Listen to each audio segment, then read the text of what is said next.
Welcome, I am Rael Zeev and your host for Keep Traveling, Your African Vacation, the only podcast which brings you insightful information in the African tourism industry by real tourism professionals. Today is our 6th episode and I have the pleasure of introducing the brother and sister team running Ilita Lodge on the Garden Route, South Africa, Janus Bays and Willa Benade. Welcome to the show. Thank you. Thank you. It's nice to be here.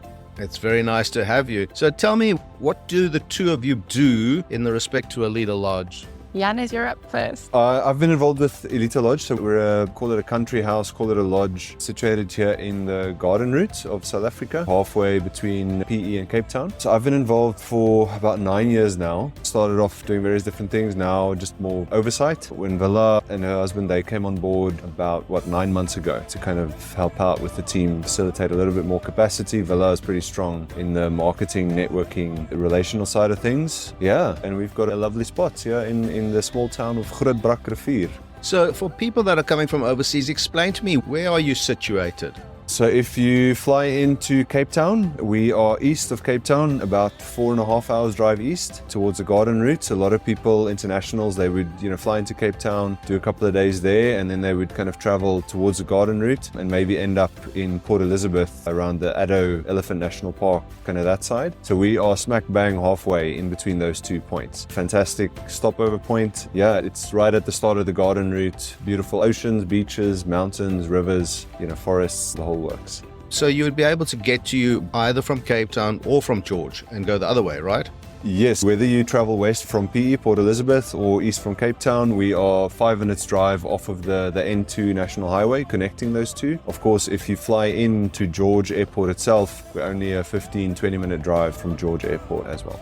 Now tell me, what is the property? Explain to me a little bit more. Give me a bit more in-depth of what the property is. Like I said, we always have a little bit of difficulty with what do we classify ourselves as, because we have a bed and breakfast service where we've got beautiful appointed lodge rooms, hotel rooms, ensuite with a restaurant on site. Then we also have a few self-catering units on the property as well. Different sizes, 1, 2 and 3 bedroom, and we've got a conferencing facility, banquet hall, wedding venue, all of that. We've got 2 swimming pools on site, a few forest walks that we can do. The property is nice and big. All of it, with just the most phenomenal view over the Indian Ocean, the Mossel Bay town, the Great Brack River, and also the Outeniqua Mountains in the background as well. That's really our biggest draw card, is the views. Willa, give us a little bit of information of what people can do when staying. We've recently launched kind of a campaign to really boost that side of the lodge with regards to the location and the activities. We are in an activity hub. We are right in between Mossel Bay and George. It's big towns that is all so beautiful in terms of nature. The document we recently put together showcasing all of this, I think in the area from Nice now all the way to Mossel Bay, there's something like 8 stunning golf courses that people can come and play. So we often have golf groups coming in that stays here, and then they do a couple of courses in the area, 1 each day. Like, there's enough, I think, for a week to keep you busy. Then we have got stunning nature, like Janus said, from the ocean to the rivers to the mountainside. Then just over the mountain towards Oudtshoorn, it's almost Karoo-like. So it really does have a lot of variety in terms of nature. Depending on what people are inclined from the nature side, we've got everything that goes with the beach, surfing, boats, shark cage diving. We're one of the hubs of great white shark diving, which is just off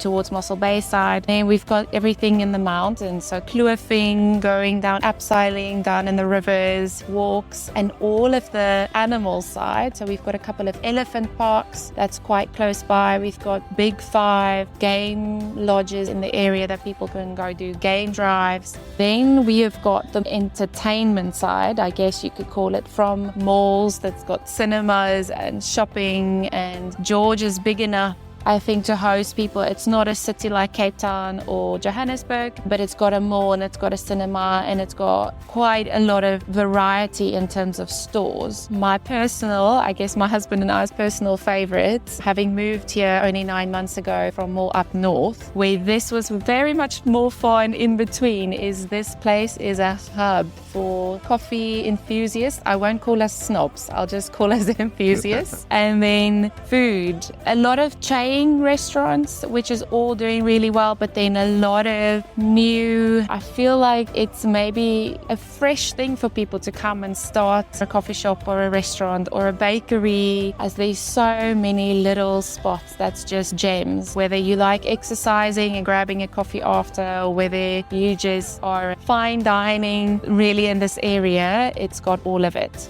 That's awesome. Tell me something, for visitors that are going to come through, especially from overseas, are you able to book all those different activities for them? Do you work with tour operators that book that kind of stuff, or do you just say to people, listen, you've got to sort yourself out?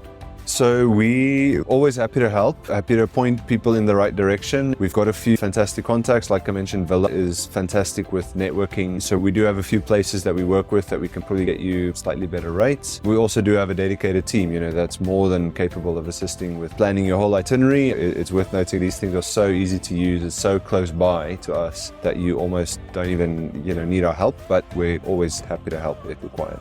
How's business for you guys at the moment? I mean, we've obviously all gone through COVID and thankfully that's behind us. How is business treating you? Great question. Last year, 2024, was just a phenomenal year. We feel like we've had a lot of international travelers come back again for the first time. There were always one or two, in the years before, but we've really seen an explosion in international travelers last year. We've had a few tour operators, the bigger groups come past, which is fantastic. But also we do find a lot of small independent families or couples, whatever the case might be, traveling. So phenomenal year last year. We're really excited for 2025. Okay, that's awesome. HR is an important part of your business, looking after staff and educating staff and bringing staff through. Tell me, what's your modus operandi when it comes to engaging with staff and training, etc.? Yeah, fantastic question. I run concurrently with the lodge a foundation called the wonderful South Africa Foundation, also here in the town of Great Black River. Foundation situated in the township, and we do skills development. That's kind of our main focus. Now, the beautiful thing of this is that it's allowed us from the lodge's side to then employ people that's come through the foundation, through the training programs that we've had, the skills development courses. I would say probably a good 50%, if not more, of our current staff team has come through the foundation that were previously unemployed, did a few skills courses, connected with us, did our mentoring programs, etc., and now they're full-time employed at the lodge. In the same breath, also worth noting is that we've really tried hard to instill a different culture within. We know hospitality, it's hard work, it's crazy hours, it's festive seasons, all those things. I can very happily say that, we don't have that issue with our staff team. We've tried to really instill a culture where we look holistically after our staff and our HR side. So very happy with where that's at the moment. That sounds like you're really doing well in that. While we're on that topic, let's talk about sustainability in the lodge and perhaps what you're doing around the lodge. I guess sustainability for me always means people first. You have to look after the people. Secondly, obviously, the environment comes in after that. People first, I've explained to you the foundation and what we try and do there. We also really try and cultivate personal relationships with local suppliers. We are, as Willa has mentioned, we are kind of halfway, 25, 30 minutes odd between George and Mossel Bay. So there are big suppliers around, and where we need to, we'd use them. But we really try. Great Black River, it's a small little town, but fantastic people living here, and we really try and cultivate those personal long-term relationships with our suppliers that we know also we can pop in and see how are they treating their staff, where are they sourcing their materials or their supplies from, etc. So there's that side of it. Then lastly, I think purely environmental, we are in the process of taking the lodge off grid completely, at least as far as electricity is concerned, with the big solar installation. Phase 2 of that would of course be the water as well, rainwater tanks, etc. So phase 1 will be just to take the lodge off grid from the electricity side. Irregular supply of the grid, right? That's right, yes. So thankfully we're now, 9 months or so that we are free of the electricity blackouts. But you never know when that returns. So for sure, that was the initial motivating factor. But in the same breath, if we can save some costs, if we can take care of the environment, if we can be more sustainable, all in the same breath, there's 3 birds with 1 stone. Why do you think that has happened, that you're not getting those power cuts? What's happened? I would consider myself fairly up to date with current events, so if I can throw my 2 cents into the bush. I think government has done well to partner with the private sector. That's where we've really seen the big improvement over the last year. I think we can't discount that. I don't have the exact numbers now, but I mean the number of South African households and businesses that installed their own solar or own electricity generation played a big part in just lowering the demand for electricity in South Africa. We should give credit where it's due. Government got us into the mess, but they're also doing really well to connect with the private sector and get the correct expertise, get the correct procedures in place. That's all kind of been withered away over the last decade or so. They're getting all of that back. And I think it shows in the electricity supply at least. Okay. Willa, I'm going to come back over to you because you're just sitting there nice and pretty and you're not saying anything. I'm very glad I don't have to answer all the questions you just asked. I'm going to put you on the spot now. Tell me something. First of all, tell me about you and your family and how you've gotten to where you are in Ilita Lodge today. And second of all, tell me something funny about your time in the tourism sector. Well, so my husband and I originally quite different occupations to what we do at the moment, although I think at least for me, hospitality, food, restaurant industry was always in my heart from a little girl, and tried like from a pop-up restaurant to different things in the hospitality industry. But for the last about 6 years, it has been a heart's desire to come, not to go into the hospitality industry, but to come and be part of the Ilita team. It's kind of a family business, Ilita. So there was about 9 years ago when Janus said he's been part of it. 4 directors bought the place, of which one is my mum and my dad. So Janus and I are actually brother and sister. I don't know if you could tell. I'm the pretty one, he's the clever one. I can definitely tell you the pretty one. I don't know about the clever one yet, but we'll get there. So no, he definitely was the one that needed to answer all of your previous questions. My dad has always included us in the family business, and he has been really great in involving us in decision making and thinking behind decision making, which has been such a privilege growing up with that. So for the last 6 years, we've been part of meetings about the lodge and where it's going, and almost brainstorming in a sense. As you said, COVID did have a massive impact. Then October last year, my husband is actually a teacher, so we chatted to the team and decided to come down. In October 2023, we decided to join the team. And then we came in April last year. You keep saying you came down. Where were you?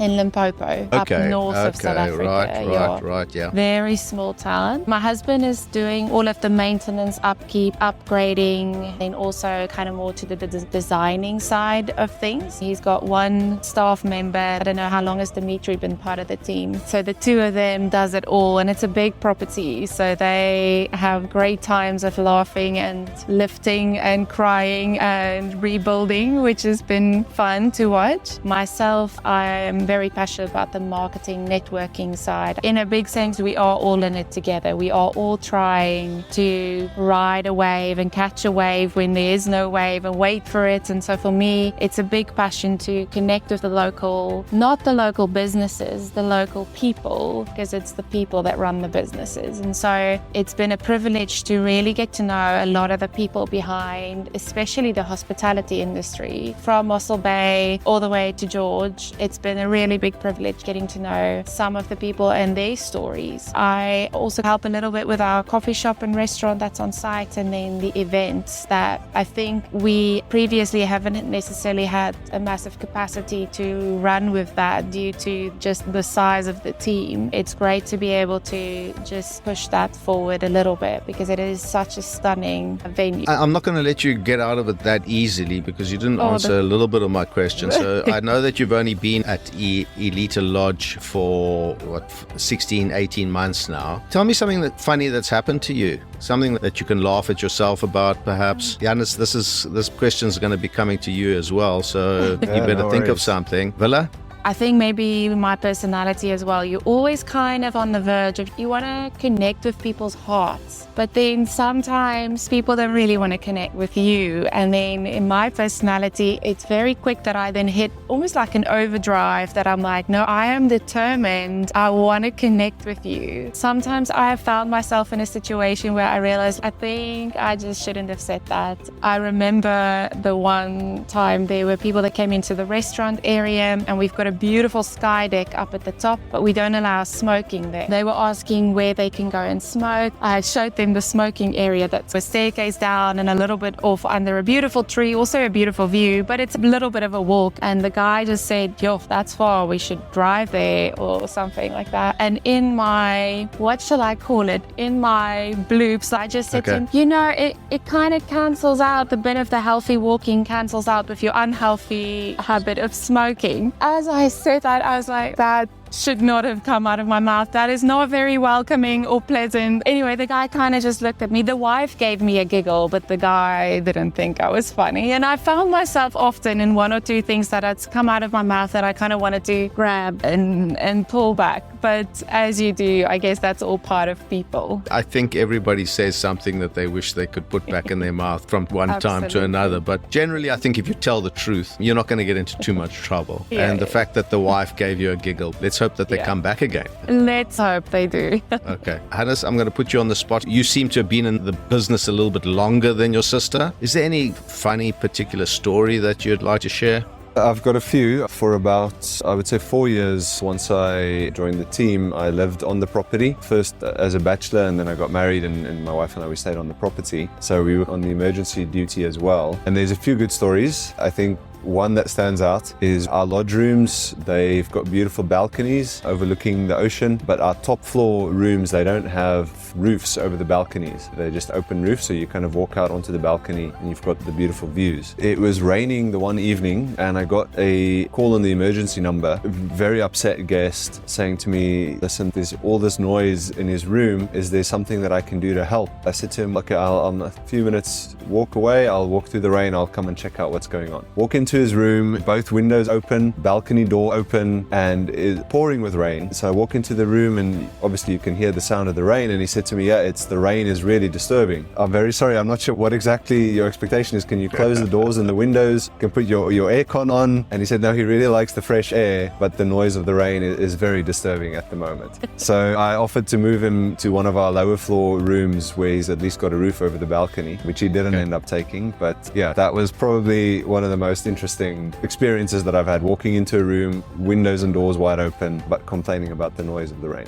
I'm sure you're going to get all clients of all different types. Yeah. So I know that you've been very kind and generous to offer a prize giveaway to someone that writes in about listening to the show. Maybe Willa, you want to tell us a little bit more about that prize that you're going to give away to a lucky listener?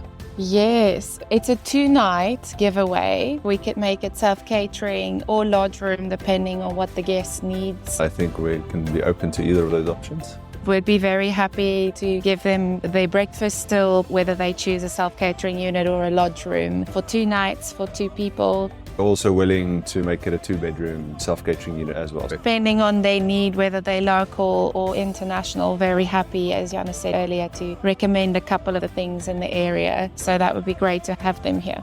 That's fantastic. Thank you very much. We really appreciate it. That prize is going to go out on the social media. Put it out there for a month. Let people write in. Then I pick a lucky listener out of the hat. So thank you very much for that. I really appreciate it. Hannes, Willa, thank you so much for coming on the show. I wish you all the very best with Ilita Lodge. You're very welcome. Rael, thank you so much for what you're doing for the hospitality industry and the tourism industry, and for trying to take hands of some of the other industry or businesses in the industry. It's a privilege to work with people that's got a heart for it. Thank you so much. Trusting, praying a blessing over your business. Today we were chatting with Janus Bays and Willa Benade of Ilita Lodge. Tune in again next week when we will be chatting to Taryn Lanjopoulos, a sales executive from the Mauritius Group Beachcomber. Do not forget that awesome prize giveaway from Ilita Lodge. All the details can be found in the show notes of this episode, or head over to www.wildsunsets.travel/podcast. If you enjoyed the show, please rate the show on Apple Podcasts or drop me an email. My name is Rael Zeev, and consider this. A few years from now, you will not remember how much it cost you, but you will still remember the memories you made. Keep traveling.